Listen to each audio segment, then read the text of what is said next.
सामान्य व्यक्ति जैसे ही शरीर छोड़ता है, सर्वप्रथम तो उसकी आंखों के सामने गहरा अंधेरा छा जाता है, जहां उसे कुछ भी अनुभव नहीं होता। कुछ समय तक कुछ आवाजें सुनाई देती है, कुछ दृश्य दिखाई देते हैं जैसा कि स्वप्न में होता है, और फिर धीरे धीरे वो गहरी सुषुप्ति में खो जाता है, जैसे कोई कोमा में चला जाता है। गहरी सुषुप्ति में कुछ लोग अनंत काल के लिए खो जाते हैं, तो कुछ इस अवस्था में ही किसी दूसरे गर्भ में जन्म ले लेते हैं। प्रकृति उन्हें उनके भाव, विचार और जागरण की अवस्था अनुसार गर्भ उपलब्ध करा देती है। जिसकी जैसी योग्यता वैसा गर्भ, या जिसकी जैसी गति वैसी सुगति या दुर्गति।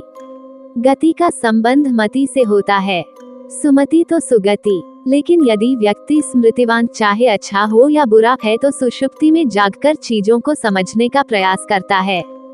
फिर भी वह जागृत और स्वप्न अवस्था में भेद नहीं कर पाता है।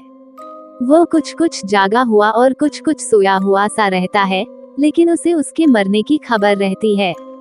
ऐसा व्यक्ति तब तक जन्म नहीं ले सकता जब तक कि उसकी इस जन्म की स्मृतियों का नाश नहीं हो जाता। कुछ अपवाद स्वरूप जन्म ले लेते हैं जिन्हें पूर्व जन्म का ज्ञान हो जाता है।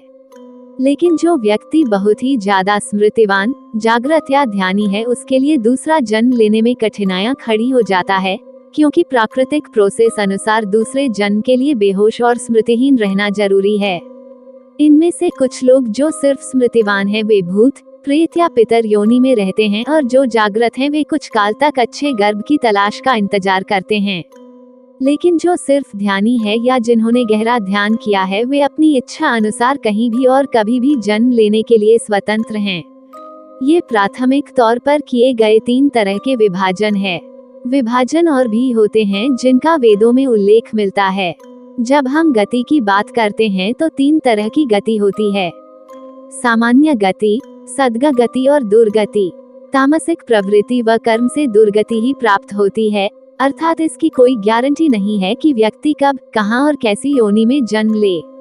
ये चेतना में डिमोशन जैसा है, लेकिन कभी कभी व्यक्ति की किस्मत भी काम कर जाती है। यदि ये कहानी आपको पसंद आई हो तो अपने दोस्तों और अन्य लोगों के साथ शेयर जरूर करिएगा।